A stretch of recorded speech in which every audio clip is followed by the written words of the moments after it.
उसमें जो एसएसपी को रखा गया है उसको अविलंब वहां से हटाया जाए और जांच न्यायिक जांच हो। पुलिस प्रशासन के माध्यम से जो जांच होगा, निष्पक्ष जांच संभव नहीं है। एसआईटी की टीम जांच ही बढ़िया नहीं कर रही है। जो आदमी माफिया हो माफिया खत्म करेगा। अपराध मुक्त वही कर सकते हैं जो स्वयं अपराधी न हो।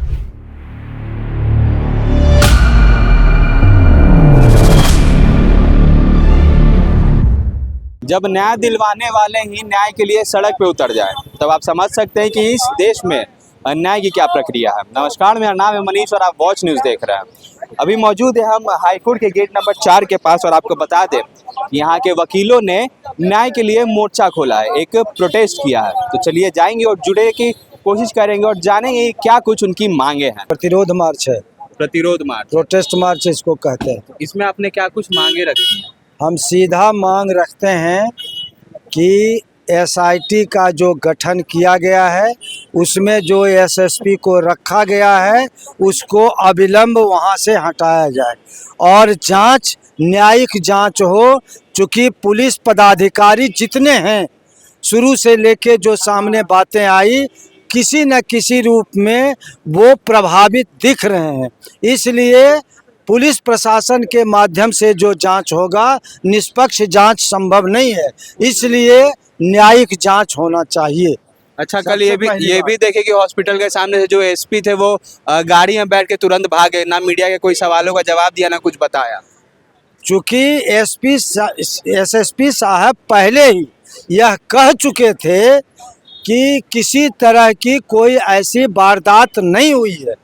तो जब वो एक बार बिना जांच के, बिना सबूत के, बिना किसी आधार के वो एक बार बोल दिए तो फिर उनके पास दूसरे तरफ से कुछ बोलने का आधार नहीं है और आप लोगों को फेस करने की हिम्मत उनमें नहीं हो रहती है, इसलिए वो ऐसा बोले। अच्छा, एसआईटी की टीम जो है वो भी अच्छे तरीके से जांच कर रही है, नहीं कर रही? नहीं कर रही है। एसआईटी की टीम जांच ही बढ़िया नहीं कर रही है। और हम ये मांग करते हैं नीतीश कुमार और सम्राट चौधरी से कि बिहार की जनता पूछ रही है नीतीश कुमार और सम्राट चौधरी कि हम अपनी बेटियों को कहाँ पढ़ाएं, तुम बताओ हमको। इसलिए पूछ रहे हैं कि बिहार में कोई अच्छा इंस्टीट्यूशन नहीं है। बिहार में अच्छा इंस्टीट्यूशन है जहाँ मधेपुरा, पूर्णिया, चंपारण, बक्सर, ये तमाम जो जिला के लोग हैं अपनी बेटी बच्चों को यहाँ पढ़ने के लिए भेजते हैं और यहाँ की बेटी और बच्ची सुरक्षित है। इसलिए हम ये मांग और सवाल करना चाहते हैं बिहार के जनता की ओर से कि हम अपनी बेटियों को कहाँ पढ़ाएं। बताओ नीतीश कुमार, बताओ सम्राट चौधरी। ये सवाल है मेरा। सम्राट चौधरी ये भी कहते नजर आए कि बिहार से माफिया खत्म कर देंगे और आप जो आदमी माफिया हो माफिया खत्म करेगा। सम्राट चौधरी का इतिहास आपको भी मालूम है। हम लोग कोई बिहार के अमेरिका के लोग नहीं है। माफिया माफिया को खत्म करेगा। जमीन माफिया, दारू माफिया, ये कौन लोग है? आइडेंटिफाई हो जाए ना तो तमाम लोग कहाँ चले जाएंगे पता चल जाएगा। के शासनकाल में शराब पर बंदी लगा, मैं इसको स्वागत करता हूँ।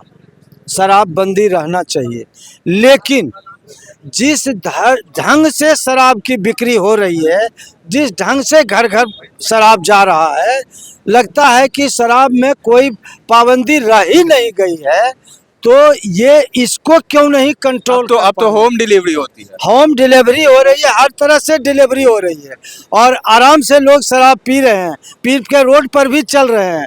और शराब से जो पैसा की आमदनी हो रही है, मंत्री महोदय तक भी सुनते हैं कि जाने की व्यवस्था चलते रहती है। लेकिन कानूनी तौर पे तो शराब बंद है जी बिहार में। कानूनी तौर पर है तो व्यवहार में बंद नहीं है ना। तो व्यवहार में जब बंद नहीं है, इसी तरह से हमारे जो गृह मंत्री बोलते हैं, हमारे जो मंत्री बोलते हैं कि हम अपराध मुक्त कर देंगे, तो इनके कथनी और करनी में सामंजस्य नहीं है। अपराध मुक्त वही कर सकते हैं जो स्वयं अपराधी न हो। इसके साथ साथ अपराधियों को संरक्षण न दें, अपराधियों को साथ लेकर के चुनाव लड़ेंगे, अपराधियों को साथ लेकर चलेंगे, अपराधियों को मंत्री में रखेंगे, अब अपराधियों को विधायक बनाएंगे और कहेंगे कि हम अपराध मुक्त बिहार बनाएंगे या अपराध मुक्त देश बनाएंगे, ये संभव नहीं है। हम लोग तो मांग करते हैं कि अपराध मुक्त बिहार होना चाहिए, क्योंकि लोकतंत्र के लिए अपराध सबसे बड़ा खतरनाक चीज है। अपराध बढ़ने जैसे जैसे अपराध को बढ़ाया गया, लोकतंत्र की हत्या होते गई और लोकतंत्र आज नहीं दिखता है। आम लोगों से आप संपर्क कीजिए, जो राजनीतिक न्याय की बात कही जाती है, आम लोग राजनीति के बारे में कितना जानते हैं? लगता है कि नहीं जानते हैं। किसी तरह वोट दे दिया, जैसे हुआ दे दिया, ये किया वो किया, ये गलत हो रहा है। अच्छा, गरीब पे बुलडोजर चल रहा है, लेकिन जो अपराधी है उस पे बुलडोजर का कोई नामो निशान नहीं है। बुलडोजर चाहे गरीब पर चले या अमीर पर चले, गैर कानूनी तरीके से बुलडोजर चलता है या बुलडोजर की राजनीति की जाती है, वो गलत है। इसे हम कभी अच्छा नहीं कह सकते हैं। और हमारे जो अभी गृह मंत्री बुलडोजर चलवा रहे हैं गैर कानूनी तरीके से, ये भी अपराध कर रहे हैं और इस मामले में ये भी अपराधी हैं। अगर कोई मकान बनाए हुए है, सरकारी जमीन पर बनाए हुए है, बरसों से वहां रह रहा है, तो इसका कोई नियम है, कोई कानून है, उसको नोटिस दीजिए, उसको सुनिए, दोनों पक्षों से सुन करके अधिकारी निर्णय लेगा और उसके बाद निर्णय होगा कि इनका मकान सरकारी जमीन पर अवैध कब्जा में है, इसलिए ये टूटेगा, तब उसको तोड़ा जाना चाहिए। लेकिन बुलडोजर राजनीति यूपी में जैसे चल रहा है, क्योंकि इन लोगों को आम जनता, गरीबों, मध्यम वर्ग के लोगों के शिक्षा के सवाल पर, स्वास्थ्य के सवाल पर, रोजगार के सवाल पर, आवास के सवाल पर कुछ नहीं करना है। मुट्ठी भर जो ऊपर बैठे लोग हैं, चाहे वो भ्रष्ट तबका हो या शिक्षा माफिया हो या चिकित्सा माफिया हो, इन सारे माफियाओं को, और अदानी अंबानी की बात तो अलग है, इनको लेकर के इनको राजनीति करनी है। इसलिए ये बोलते कुछ हैं, करते कुछ हैं, और ये अपराध मुक्त बिहार या अपराध मुक्त देश नहीं बना सकते, क्योंकि इनके चरित्र में ही है कि वो पूंजीवादी व्यवस्था के पोषक हैं और पूंजीवादी व्यवस्था जब तक रहेगी, भ्रष्टाचार भी रहेगा, अपराध भी रहेगा, ये मान्य सिद्धांत है। इसलिए ये इससे मुक्त नहीं हो सकता।